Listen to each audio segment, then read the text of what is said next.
All right, friends, welcome back. In this video, I want to go ahead and take some time and talk about section 6.1 of your textbook, and we'll take a first day for this and discuss different systems of equations that we are going to be up against and how to solve them using methods of graphing and substitution. So before we get started here, I would like you to go ahead and make sure to pull up the graphing utility of your choice. You have the TI-84, you have Desmos.com, there's also GeoGebra.com, so whatever you like to graph with, make sure to go ahead and pull that up and just keep that in a separate tab as we go through, because in this video we're specifically going to be starting chapter 6, and that's going to discuss systems of equations. And so it's not the first time that you've talked about this sort of topic. You've touched on this both in Algebra 1 and in Algebra 2.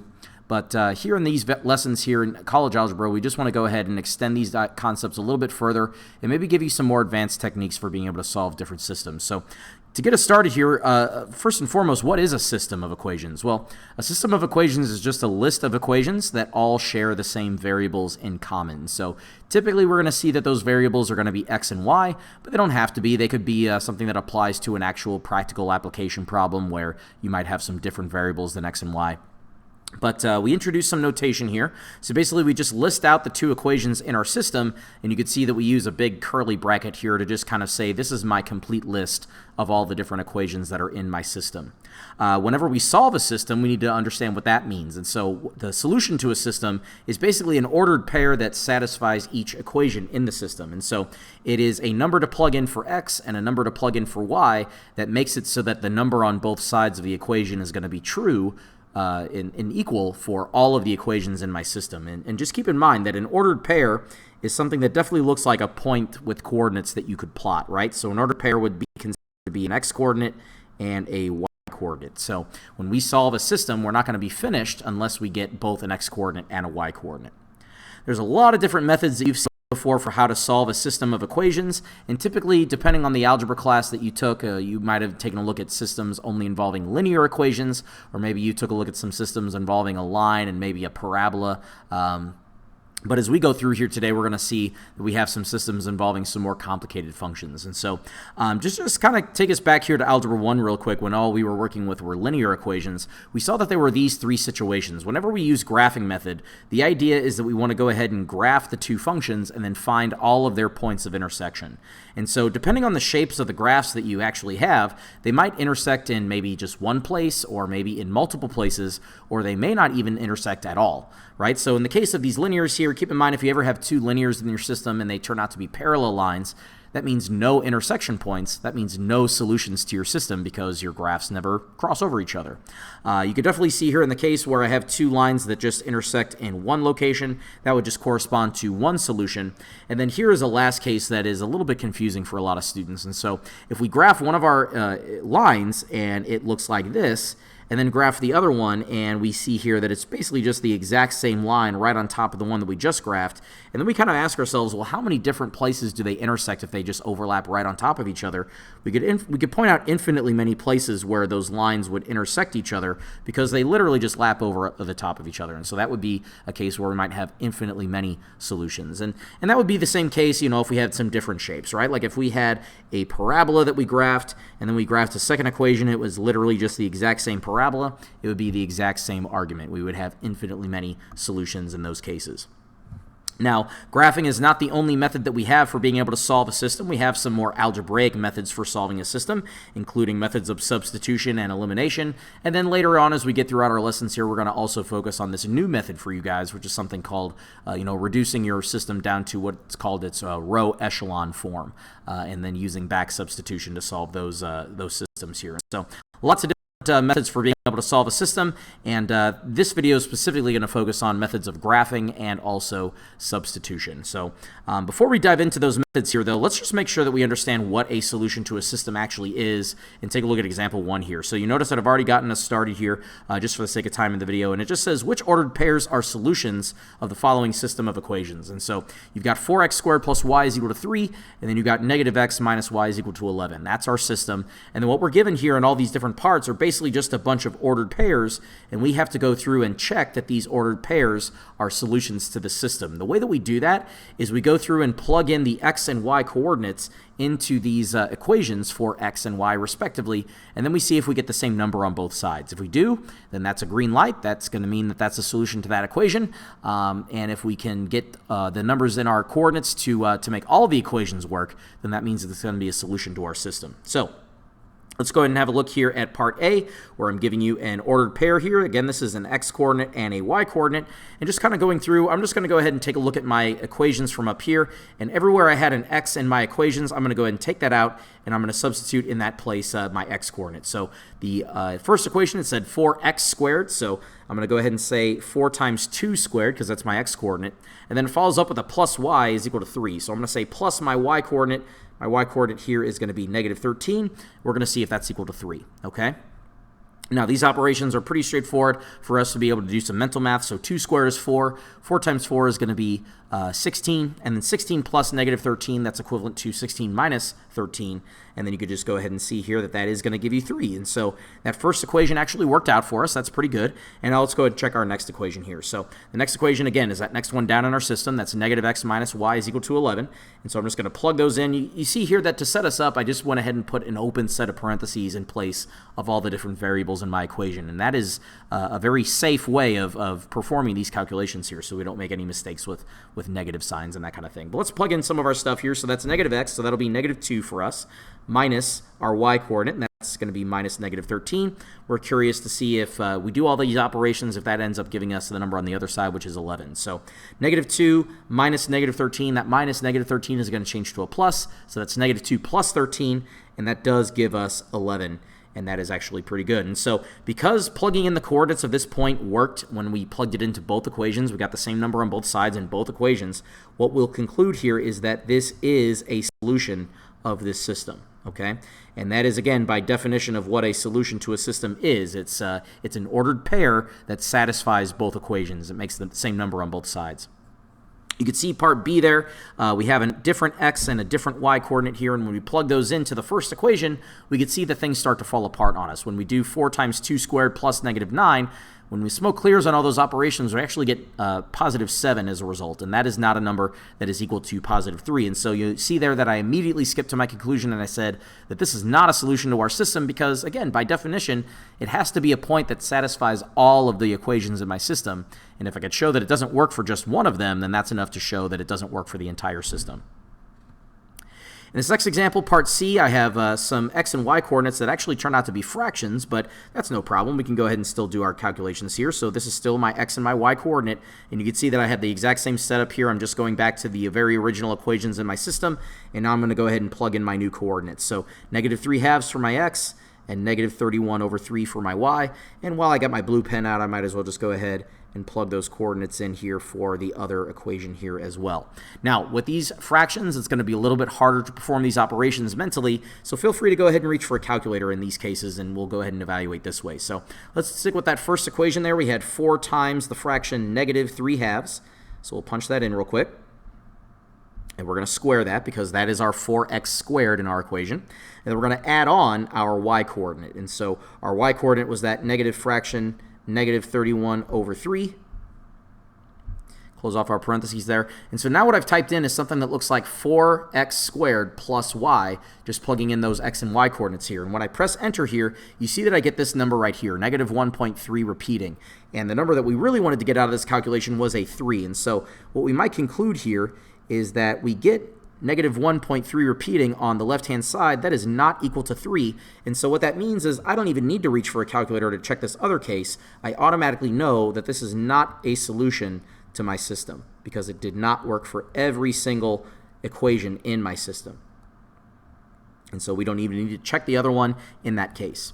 Part D here, you can see that this is going to be another example of one that actually does work out, and I've already gone ahead and performed all the different substitutions and calculations on this one. You will get the same number on both sides of both of these equations if you type in these coordinates for x and y, and so that will be another example of a solution to your system. And so basically coming up with solutions to your system is basically just a matter of checking to see if you plug in your x and y, does it give you the same number on both sides of your equations in every single equation in your system.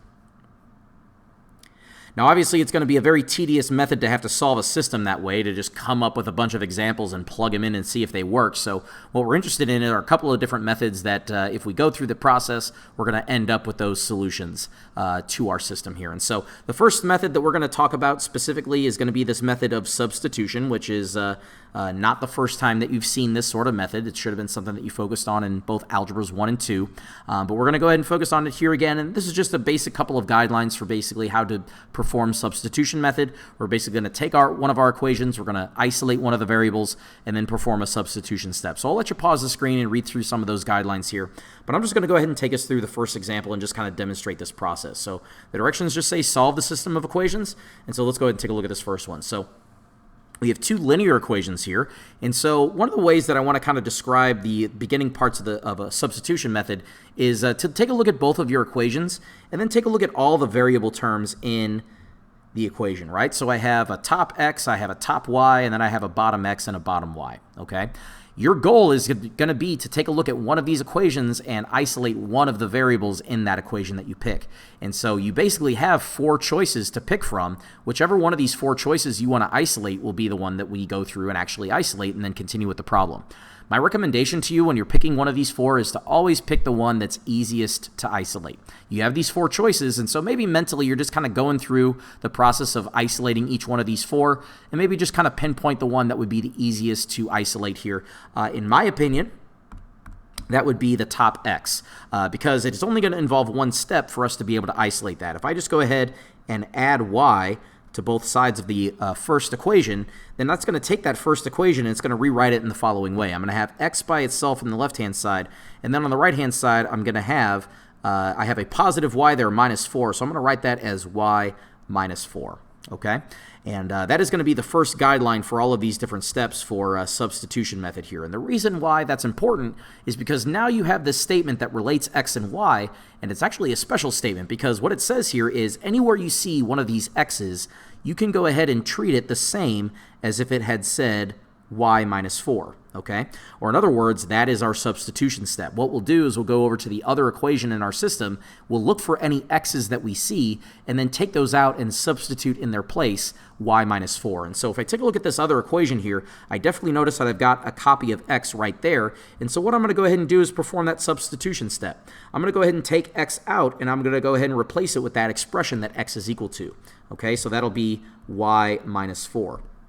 Now, as just a tip to limit mistakes, what I'm going to recommend is that you always include this expression in a set of parentheses.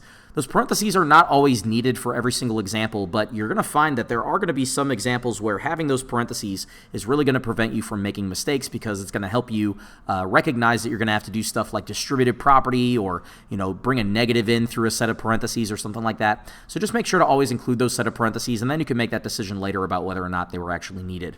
And so what I'll do is after substituting x into that second equation, I'm just going to go ahead and write out the rest of the equation here. So I'm going to pick up here with a plus 2y and then equals 5. And then what that does is it provides us this way to go ahead and take that second equation and solve for y specifically. I'm going to go ahead and drop my parentheses here because I can see that this is going to be an example where they weren't entirely needed.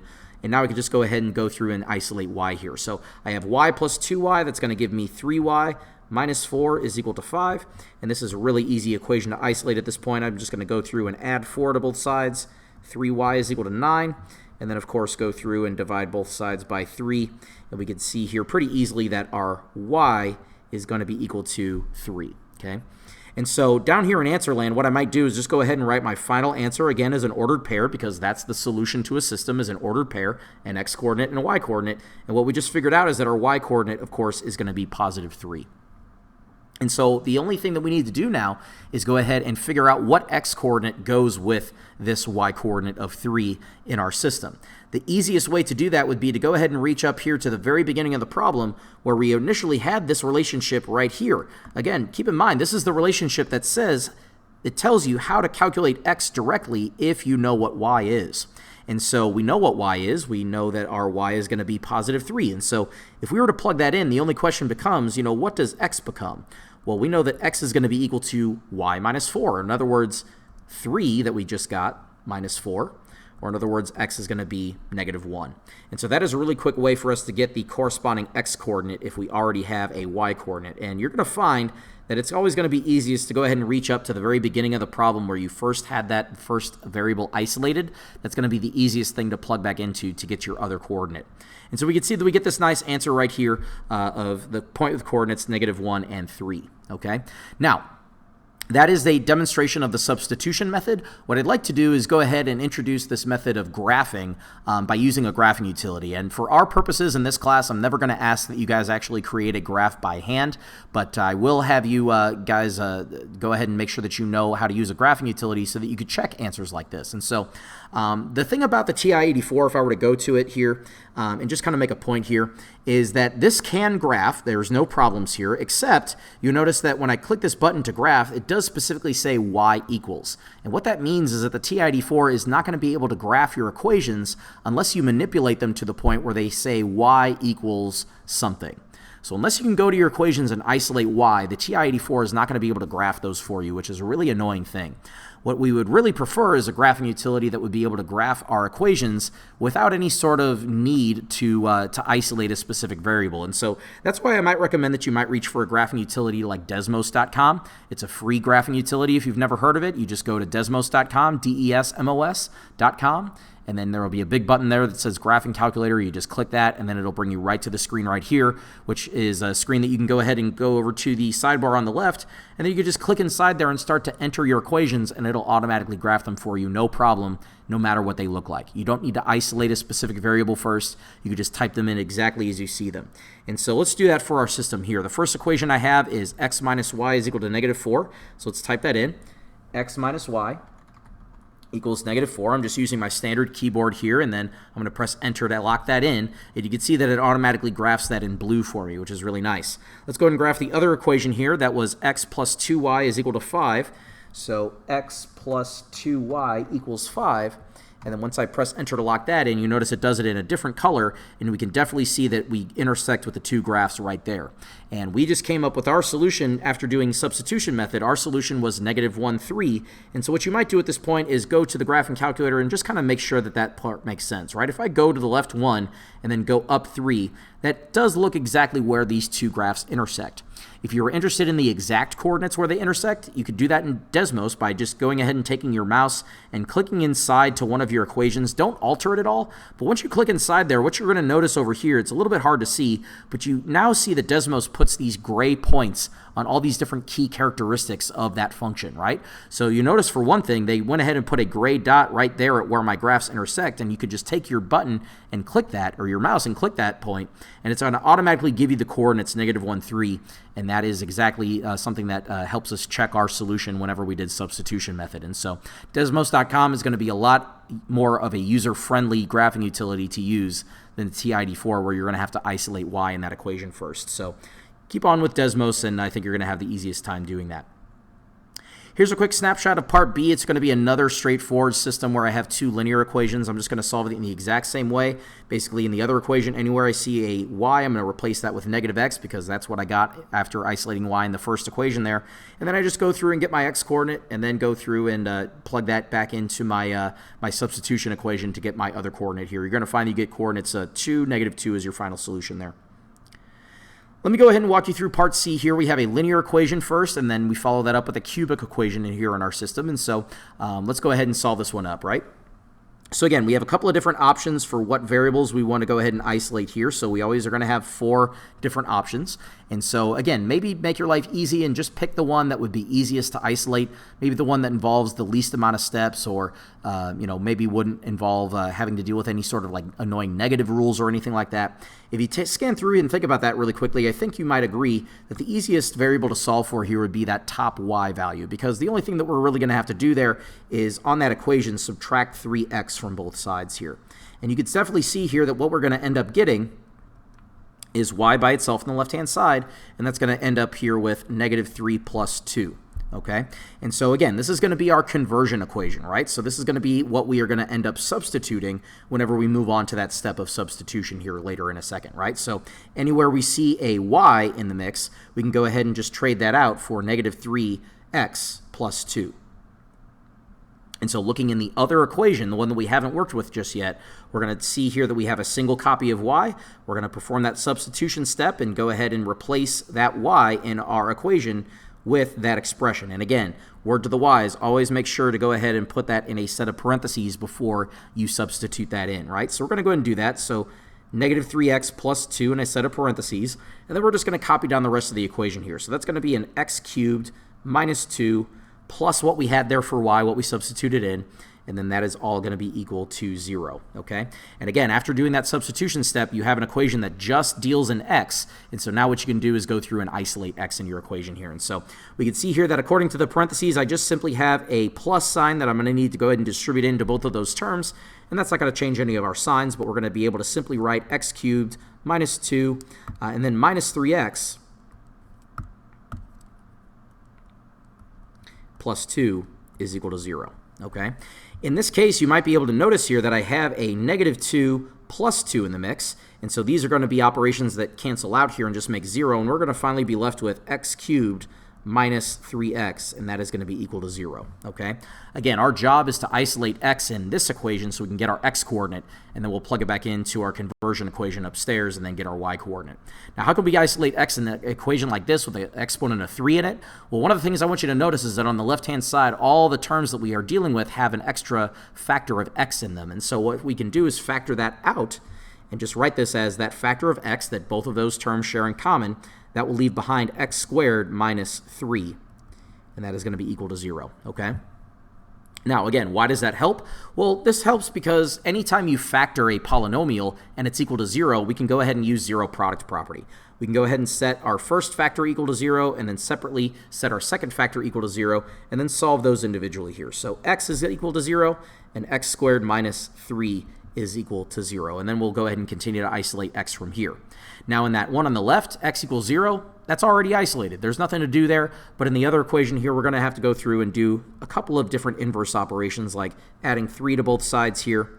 And then after that, we're going to take a square root of both sides to get rid of that exponent of 2. Now, where I don't want to see too many mistakes coming in is where people are performing the square root and they're forgetting that what we have to employ is a plus or minus square root. That's actually going to be super, super important for these problems because that is going to be two different x values because of that plus or minus. You're going to have the minus square root of 3, and then you're going to also have or x is equal to positive square root of 3. If you forgot your plus or minus, then you're going to be missing out on one of your x coordinates when we finally write out our final answers here. Okay, and so we can see that we end up with 3 different x coordinates here. We have 0, negative square root of 3, and then positive square root of 3. For each one of these x coordinates, we're going to have to come up with a corresponding y coordinate here. And that's why we're going to go ahead and reach up here to our gray conversion equation that says y is equal to negative 3x plus 2. And we're just going to plug in all these different values for x here, and then we're going to get our corresponding y values here. So in the case of 0, where I go ahead and write down my conversion equation here, all I'm going to do is I'm going to say here y is equal to negative 3 times 0 plus 2. And this one's really easy to evaluate because negative 3 times 0 is 0. 0 plus 2 is just 2. And then we could go ahead and see here that we get our first ordered pair, an x coordinate of 0 and a y coordinate of 2. That's pretty good. Now, for the other ones here, they are a series of square root numbers here. And so when we plug those in, we're actually going to end up getting some expressions that don't really simplify nicely for us, but we can get some decimal approximations for those if we're interested, right? So in the case of your negative square root of 3, we're going to go back to our conversion equation. Y is equal to negative 3x plus 2. And we're going to plug in a negative square root of 3. Okay, when we do that, that's going to look like this. Y is equal to negative 3 times negative square root of 3 plus 2. And the only way that this might simplify for us is signifying that I've got a negative times a negative, and that changes to a positive here. And so I'm going to end up here with 3 square roots of 3 plus 2, and that is not really an expression that we have a lot of algebra tools to simplify down nicely for us. And so we're going to find here that another one of our solutions is going to be an x-coordinate of the negative square root of 3, and its y-coordinate, believe it or not, is just going to be that ugly expression that we just ended up here with. So the 3 square roots of 3 plus 2. As odd as that might look, that is going to be one of the solutions to our system here. And again, if you were really interested in being able to plot this point, you could reach for a calculator, you could evaluate the square root of 3 and evaluate both of these coordinates here and get nice decimal approximations for these, and then get some sense for how to maybe plot those in the coordinate plane. But for our purposes here, we're just going to go ahead and leave this as a nice simplified expression just like we have, okay? And then going through and performing that other substitution here, looks like OneNote is about ready to crash on me here, so I'll have to go ahead and get that reopened here in a second. We're going to go ahead and do the same exact thing. We're going to substitute in the positive square root of 3, and then we're going to write our final answer just as an exact expression, okay? So let's get OneNote pulled back up here. There we go.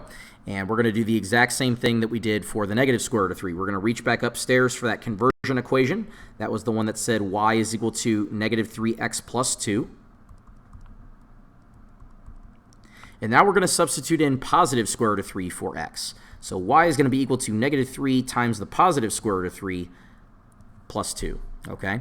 And again, as far as that is something that you can simplify, I believe that that would be just it, right? So we have another point here that would be the positive square root of 3 for the x coordinate, and then for the y coordinate we would have 3 square roots of 3 plus 2, and that would be our third and final answer for this system of equations here. And so we could see whenever we go ahead and have a linear equation together with a cubic equation in the same system, there's potential for us to end up with, at most, a matter of 3 different solutions here. And so maybe let's go ahead and reach for a graphing utility and check those results here. So let me go ahead and come back here to Desmos, and in the first equation, I'm just going to go ahead and highlight all of that and delete it out. And I'm going to go ahead and type in my first equation that I started with here. So that's 3x plus y is equal to 2. So let's type that in, right? So 3x plus y equals 2. I'm going to go ahead and plot that up. Now for my second equation, I'm just going to go ahead and highlight my second one that was in red here, and I'm just going to go ahead and type that in my cubic equation at this point, right? Remember on the keyboard, in order to type in an exponent, that's going to have to be something where you press your shift key and then your number 6 key to get up into exponent territory. So let's go ahead and do that here, right? So let me delete all this, and that's going to be x to the power of 3, and then I want to go ahead and pick up here with a minus 2 plus y, and that is going to be equal to 0, okay? So minus 2 plus y equals 0, and then we get a shape that looks like this. And so if you look carefully, again, if I go ahead and take my cursor and click back inside to my equation, I could see that Desmos produces these gray dots, and I could just go ahead and click on all 3 of these places where these graphs intersect, and I can get a sense of all the different coordinates for all these different points here. And so I see one familiar one, that's 0, 2, that's one of the solutions that we got. And then I see these other ones that have some nice decimal approximations attached to them. These would be the ones that we ended up with those square root expressions at the very, very end. So again, like I said before, you could take your calculator and punch those in and get some nice decimal approximations and then compare them to what you're seeing in Desmos there as well. But that would be another complete problem there. Part D actually has a really interesting picture. If you want to go ahead and use Desmos to create a picture of this, this actually would create 2 different circles, okay? So if you were to graph one of them, your circle might look like this. If you were to graph the other one, your other circle might look a little bit like this. And you can see there that the intersection points are going to be about here and here, which are going to correspond to these intersection points down here in my final answer. So I'll let you go ahead and pull up your graphing utility of your choice, pause the screen here, maybe just go ahead and check that that's the case, and then we're going to go ahead and move on. You can see that I've also done part E here. This would be another example of a linear equation and a cubic equation in the same system. So I didn't want to do another one of these. So you could pause the screen and check the workout for that. Again, one of the most important parts here is that we are remembering later on in the problem, whenever we're performing a square root, again, that's going to have to be a plus or minus square root so that we end up with 2 different x coordinates to work with to get all 3 of our intersection points. So feel free to pause the screen and read through that one. And I want to go ahead and take us through part F, which will be the last example that we do here in the video, okay? Now, this is going to be a rather confusing one because you can see that I've got a quadratic equation that I have in that first one, and then a second one that has an exponent of 4. We call that a quartic equation. And that's not really a type of function that we've specifically taken a look at, but you're going to find throughout the problem that it's really not going to matter too much. We're still going to follow the exact same guidelines as before, and we're going to take one of our equations and solve for one of the variables and that kind of thing. So you have the choice of this, or these, right? Now, I think it's pretty obvious that trying to isolate x in either of these equations would be a pretty big pain, but what I want you to also realize is that y is already solved for in both of these equations. And so that's going to mean that you could ideally pick either one of these variables here because they've already done the work for you. They've already isolated y. All we're going to need to do is go ahead and make that substitution into the other one here. So let's go ahead and see this, right? Anywhere I see a y, I'm going to go ahead and replace that with this expression in parentheses, okay? And so I see a y in the other equation, of course, right here. So if I go ahead and perform that substitution step, then I'm going to go ahead and replace that y with that expression in parentheses there. So parentheses negative 2x squared plus 2, and that is going to be equal to everything on the other side of that equation in the second one. So that's 2 times x to the fourth minus 2x squared plus 1. Okay, now we have to take a look here and decide whether our parentheses are needed or not. And on the left-hand side, there's nothing in front of those parentheses we might have to distribute in, so I'm just going to go ahead and drop them here, 2x squared plus 2 on the left-hand side. And on the right-hand side, you'll notice that I've got this 2 in front of the parentheses there. That means that I'm going to have to go ahead and distribute 2 to every single term, and that's going to end me up here with 2x to the fourth minus 4x squared plus 2. Now, what I want you to notice here is that if you look carefully, we have a plus 2 on either side, and we can go ahead and get rid of that by subtracting 2 from both sides of our equation. And while we're at it, we might as well just go ahead and perform another step here where we're just going to bring everything from the left over to the right. I'm just going to go ahead and add on plus 2x squared to both sides here. And that's going to be pretty handy because it leaves 0 on the left-hand side, and it's going to leave me with 2x to the fourth minus 2x squared on the right-hand side. Okay? Now, where do we go from here? Well, very similar to when we had that last example with the cubic, I want you to notice that everything on the right-hand side has a common factor, okay? And it's not just x. If you look carefully, they both have a factor of 2 in common, and they actually both have a factor of x squared in common. Again, we're always interested in pulling out the greatest common factor, or the GCF. Now, what does that leave behind? That leaves behind x squared in that first term, and since that second term is just 2x squared itself, that's just going to leave behind a factor of 1. And again, here is where zero product property is going to kick in.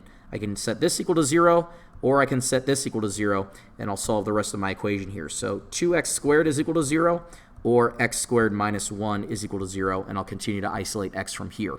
Now, in that first equation, it's going to be really easy to do. Just divide both sides by 2, and then take a square root of both sides. That's really easy work to show here. X is going to be equal to 0 in that equation. In the other equation here, if I add 1 to both sides, and then take a square root of both sides, plus or minus, then that is going to actually end me up here with 2 different x coordinates on top of the one that I already arrived at here. So the square root of 1 is just 1, but because I did plus or minus, that's actually going to be plus or minus 1 that I'm going to end up with. Okay? And now I have 3 different x coordinates that I can now go ahead and reach back up here to my conversion equation and get the corresponding y coordinate for, right? So if I do that down here, I'm just going to go ahead and give away the punchline. If you were to do that here in this example, work, on this one, you're going to find here that y is actually going to end up giving you 2. And then for these down here, you're going to end up finding that y is going to be equal to 0 for both of those. And so we have the following coordinates. We're going to have some answers of 0, 2, and then negative 1, 0, and then positive 1, 0. Those are going to be the 3 solutions to this system here. So we'll just go ahead and box those real quick, right? I'll leave it up to you to go ahead and graph these in Desmos.com and just kind of take a look at their shapes. Again, we just found that they intersect in 3 different places because we ended up with 3 different answers. And so be able to kind of use the graphing utility to check that. The only other type of equation that's in this set of notes that you'll need to be responsible for are ones that just say use a graphing utility to go ahead and graph both of your functions here and then see where they intersect. Just kind of getting us away from Desmos for a second. Again, I just want to stress that if you have a TI-84, it will go ahead and produce a graph for you, but you will have to go through and isolate y in every single one of your equations in your system first. And sometimes that's easy to do, other times that might be a little bit of a pain to do. So you notice in this first system, I have an exponential equation as my first one. I have a linear equation as my second one. I'm just going to have to make sure that y is by itself, and then that's what I'm going to go ahead and type in as y1 and y2 into my calculator. I've reached for a screenshot of the calculator here so you can see that I typed those in. And then when I go ahead and plot that, it's going to create these shapes right here. And I can go ahead and just kind of either visually look or use some of the functionality of the TI-84 to actually pinpoint where that intersection location actually is going to be. So according to the TI-84, that's going to be at a point 0, 1. So that's all that's required for a problem like that, just using a graphing utility. In this other one here, you have a linear equation in part B and then a logarithmic equation in that second one, right? So again, just making sure that y is isolated here. What I've done, you'll notice when I try to go ahead and isolate y in that first equation, I'm not going to simplify it down at all, right? Anytime that you introduce more work to the problem, there's more potential for you to maybe make a mistake. If you just worry more about using your inverse operations to get y by itself, then you can just plug that straight into the TI-84 and then it's going to do all the heavy lifting for you and produce for you an accurate picture. And so here would be the 2 two shapes intersecting each other, you just want to go ahead and figure out where they intersect. And here that's going to be at a pretty nice location. That's going to be a point with coordinates 4, 2. And so again, I just want to kind of stress you can use the TID4 as your graphing utility, but you are going to have to take your equations and solve them for y first. If you're using something like Desmos, you do not have to isolate y first. You can just type them in exactly the way that you see them, and then you're off to the races. So that's all I have for this video here. I just wanted to kind of go over systems of equations and how we might solve them using methods of graphing and substitution. So if you guys have any questions, as always, feel free to let me know, but that's all I have for this one. Thank you very much for your attention, and I will speak to you in the next one.